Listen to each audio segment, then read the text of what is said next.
Hello everyone, இன்றைக்கி நம்ம பார்க்க போகிறது ஒரு எம்மியான snack recipe tortilla chips with guacamole and salsa dip. எப்படி செய்யலான்னு பார்க்கலாம் வாங்க. ஃபர்ஸ்ட் நம்ம செய்ய போகிறது சால்சா டிப். அதுக்கு தேவையான பொருட்கள் என்னென்னு பார்ப்போம். இதுக்கு நமக்கு ஒயிட் ஆனியன் தேவைப்படும். இதுக்கு ஒயிட் ஆனியன் மட்டும்தான் எடுக்கணுங்க. ரெட் ஆனியன் காரமாக இருக்கும். நம்ம இதெல்லாமே பச்சையாக யூஸ் பண்ண போகிறோம், அதனால் ஒயிட் ஆனியன் எடுத்துக்கோங்க. ஒரு தக்காளி, அப்புறம் இது ஹாலப்பினோ பெப்பர். இது மெக்சிகன் பச்சை மிளகா. இது நம்ம ஊர் பச்சை மிளகா அளவுக்கு ரொம்ப காரமாக இருக்காது, அதை விட காரம் கம்மியாக இருக்கிற பச்சை மிளகா. இதுதான் இதுக்கு ஒரு தனி ஃப்ளேவர் கொடுக்கும். ஸோ இதுவும் தேவைப்படும். அடுத்தது ஒரு பல்லளவுக்கு நம்ம உரிச்ச பூண்டு, கொஞ்சம் கொத்தமல்லி இலை. ஃபர்ஸ்ட் ஒரு கால் அளவுக்கு மட்டும் நம்ம அந்த ஒயிட் ஆனியன் எடுத்துகிட்டு அதை ஜஸ்ட் ரஃப்பாக சாப் பண்ணிக்கோங்க. அடுத்தது ஒரு ஃபுல் தக்காளி எடுத்துக்கோங்க. இது ஒரு பெரிய தக்காளி தான், இதையும் ரஃப்பாக சாப் பண்ணிக்கோங்க. இப்போ பாருங்கள், நமக்கு தேவையான இன்க்ரீடியன்ட்ஸ் எல்லாத்தையும் ரஃப்பாக சாப் பண்ணி எடுத்துக்கிட்டோம். தக்காளி, கொத்தமல்லி இலை, வெங்காயம், ஹாலப்பினோ பெப்பர், ஒரு பல்லு பூண்டு, இது எல்லாத்தையும் ரஃப்பாக சாப் பண்ணி எடுத்துக்கிட்டோம். அடுத்தது இப்போ பார்த்தீங்கன்னா நான் இதுக்கு இந்த மேனுவல் சாப்பர் எடுத்துருக்கிறேன். இன்கேஸ் இது உங்ககிட்ட இல்லைன்னா நீங்கள் நார்மல் மிக்ஸி கூட எடுத்துக்கலாம். இப்போது இதில் நம்ம கட் பண்ணி வச்சோம் இல்லையா, அந்த எல்லா வெஜிடபிளையும் அதுக்குள்ளே ஆட் பண்ணிவிட்டு அதை நம்ம சாப் பண்ண போகிறோம். இன்கேஸ் நீங்கள் மிக்ஸி எடுத்துக்கிறீங்கன்னா அதில் பல்ஸ் மோட் யூஸ் பண்ணி இதையெல்லாம் கிரைண்ட் பண்ணிக்கிங்க. சட்னி மாதிரி ரொம்ப ஃபைனாக அரைக்கக்கூடாது. இப்போ பாருங்கள், இந்த சாப்பர் யூஸ் பண்ணி நான் எப்படி அரைக்கிறேன்ட்டு. இப்போ பாருங்கள், இந்த மாதிரி அரைப்பட்டுருச்சு. இப்போ இதை நம்ம ஒரு பவுலில் ட்ரான்ஸ்ஃபர் பண்ணி எடுத்துக்கலாம்.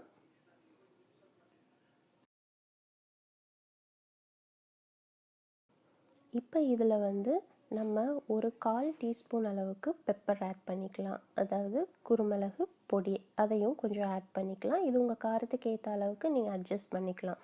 அடுத்தது இதுக்கு தேவையான அளவு கொஞ்சமாக சால்ட்டு. ஸோ இது எல்லாத்தையும் கலந்து நல்லா மிக்ஸ் பண்ணி வச்சுக்கோங்க. இப்போ ஃபைனலாக நம்ம ஆட் பண்ண போகிறது புளிப்புக்காக கொஞ்சம் லெமன் ஜூஸ். இதையும் ஆட் பண்ணிவிட்டு நல்லா மிக்ஸ் பண்ணி எடுத்துட்டிங்கன்னா நமக்கு அருமையான சால்சா டிப் ரெடி ஆயிடுச்சுங்க. ரொம்ப ரொம்ப அருமையான ஒரு சுவையான சிம்பிளான டிப் ரெடி.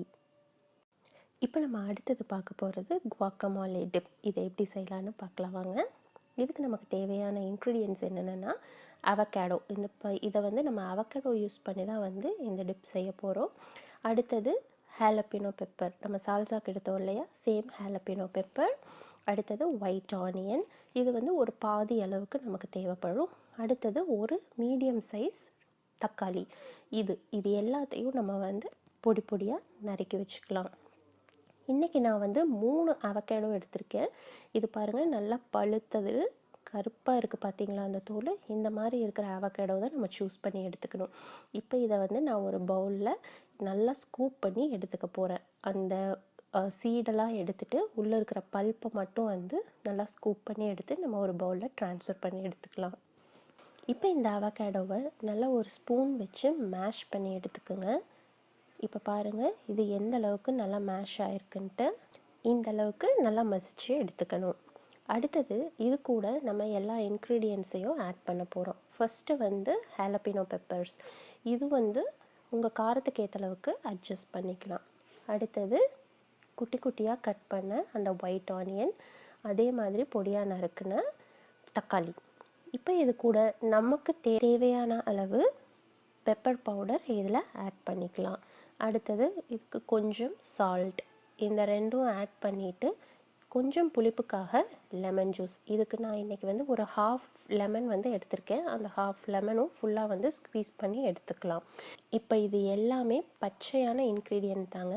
இது எல்லாத்தையும் ஆட் பண்ணி ஜஸ்ட்டு மிக்ஸ் பண்ணோன்னா நம்மளோட அருமையான குவாக்கமாலே டிப் ரெடி ஆயிடுச்சு. இது ரொம்ப ரொம்ப ஹெல்தியான, அதே அளவுக்கு ரொம்ப ரொம்ப டேஸ்டியான ஒரு டிப். கண்டிப்பாக இது உங்கள் குழந்தைங்களுக்கு கொடுங்க, அவங்க ரொம்ப ரொம்ப விரும்பி சாப்பிடுவாங்க. இப்போது நமக்கு 2 டிப்புமே ரெடி ஆயிடுச்சு, சால்சா அண்ட் குவாக்கமாலே. இதை எப்படி சர்வ் பண்ணுறதுன்னு இப்போ பார்க்கலாம். இதுக்கு நமக்கு தேவையானது வந்து சிப்ஸ். இன்றைக்கி நான் எடுத்திருக்கிறது ஒரு ஆர்கானிக் டார்ட்டிலா சிப்ஸ். இது வந்து சியா அண்ட் கீனுவா ஆட் பண்ணியிருக்கிற ஒரு டார்ட்டிலா சிப்ஸ். இந்த சிப்ஸை நான் இன்றைக்கி எடுத்திருக்கேன். இன்கேஸ் இந்த டார்ட்டிலா சிப் உங்களுக்கு அவைலபிளாக இல்லைன்னா உங்கள் வீட்டுக்கு பக்கத்தில் இருக்கிற ஸ்டோரில் என்ன சிப் கிடைக்குதோ அதை கூட நீங்கள் யூஸ் பண்ணிக்கலாம். இந்த டிப்ஸ் ரெண்டுமே வந்து எல்லா சிப்ஸுக்குமே ரொம்ப அருமையாக தான் இருக்கும். இப்போ பிளேட்டில் வந்து நம்ம கொஞ்சம் சிப்ஸை எடுத்துக்கிட்டோம்.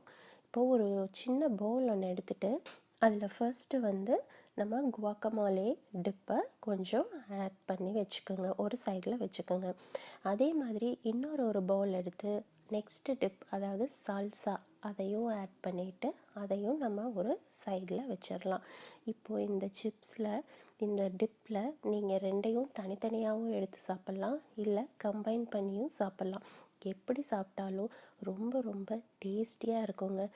நீங்கள் ஒரு டைம் ட்ரை பண்ணி பாருங்கள். கண்டிப்பாக எப்போவுமே இந்த 2 டிப் தான் உங்களுக்கு சிப்ஸ்னாவே ஞாபகம் வரும்.